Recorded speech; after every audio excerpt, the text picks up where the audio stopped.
Hi everyone, it's me Momsu. Welcome back to Smart Schooling Series episode 6. പരീക്ഷയ്ക്ക് തൊട്ടു മുമ്പ് നമ്മൾ മണിക്കൂറുകളോളം പുസ്തകം വായിച്ചിട്ടുണ്ടായിരിക്കും. എല്ലാം പഠിച്ചു കഴിഞ്ഞു എന്ന് നമുക്ക് തോന്നും. പക്ഷേ പരീക്ഷാ ഹാളിൽ എത്തുന്ന സമയത്ത് ക്വസ്റ്റ്യൻ പേപ്പർ നമ്മുടെ കയ്യിൽ കിട്ടുമ്പോൾ എല്ലാം മറന്നു പോകുന്നു അല്ലെ? ഇത് നിങ്ങളുടെ മാത്രം പ്രശ്നമല്ല, മറിച്ച് നമ്മൾ പഠിക്കുന്ന രീതിയിലുള്ള മിസ്റ്റേക്ക് ആണ്. സോ ഇന്ന് നമ്മൾ ഡിസ്കസ് ചെയ്യാൻ വേണ്ടിയിട്ട് പോകുന്നത് ടോപ്പർ ആയിട്ടുള്ള ആളുകൾ രഹസ്യമായിട്ട് വെക്കുന്ന ഒരു പഠന രീതിയെ കുറിച്ചിട്ടാണ്. Active recall. നമ്മൾ സാധാരണ ചെയ്യുന്നത് എന്താണ്? പാഠപുസ്തകം വീണ്ടും വീണ്ടും വായിക്കും, ഹൈലൈറ്റ് ചെയ്യും, നോട്ട്സ് കാര്യങ്ങൾ മനഃപ്പാഠമാക്കും. ഇതിനെ നമ്മൾ വിളിക്കുന്നത് പാസീവ് റീഡിംഗ് എന്നാണ്. ഇത് കാണുന്ന സമയത്ത്, ഇത് നമ്മൾ ചെയ്യുന്ന സമയത്തൊക്കെ നമുക്ക് നമ്മുടെ പഠനം പുരോഗമിക്കുന്നതായിട്ട് തോന്നും. പക്ഷേ ഇത് ശരിക്കും നമ്മുടെ ബ്രെയിനിനെ വെറുതെ ഒരു കാഴ്ചക്കാരനാക്കിയിട്ടാണ് മാറ്റുന്നത്. നമ്മുടെ ബ്രെയിനിന് ഇതിൽ വലിയ അധ്വാനമില്ല. അതുകൊണ്ട് തന്നെ കുറച്ചു സമയം കഴിയുമ്പോൾ എല്ലാം ആവി പോലെ പറന്നു പോകും എന്നുള്ളതാണ്.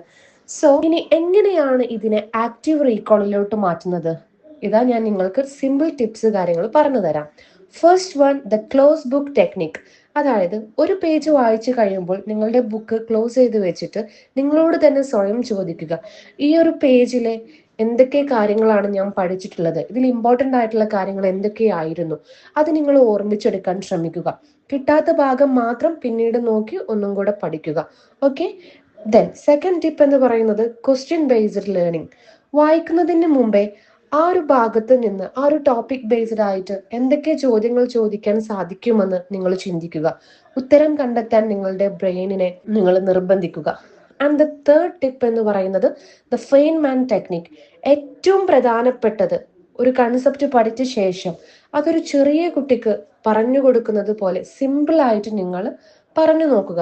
നിങ്ങൾക്കത് സിമ്പിളായിട്ട് എക്സ്പ്ലെയിൻ ചെയ്യാൻ കഴിയുന്നുണ്ടെങ്കിൽ അത് നിങ്ങളുടെ ബ്രെയിനിൽ സ്റ്റോർ ചെയ്തിട്ടുണ്ട് എന്നാണ് അർത്ഥം. സോ ശാസ്ത്രീയമായി പറഞ്ഞാൽ നമ്മുടെ ബ്രെയിന് വിവരങ്ങൾ പുറത്തേക്കെടുക്കാൻ ശ്രമിക്കുമ്പോഴാണ് പുതിയ ന്യൂറൽ കണക്ഷനുകൾ ശക്തമാകുന്നത്.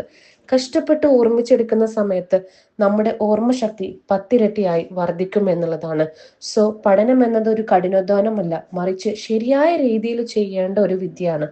ഇന്നു മുതൽ പാഠപുസ്തകങ്ങൾ വെറുതെ വായിക്കുന്നത് നിങ്ങൾ നിർത്തുക. പകരം അത് ഓർമ്മിച്ചെടുക്കാൻ, നിങ്ങൾ പഠിച്ച കാര്യങ്ങൾ ഓർമ്മിച്ചെടുക്കാൻ നിങ്ങൾ ശ്രമിക്കുക.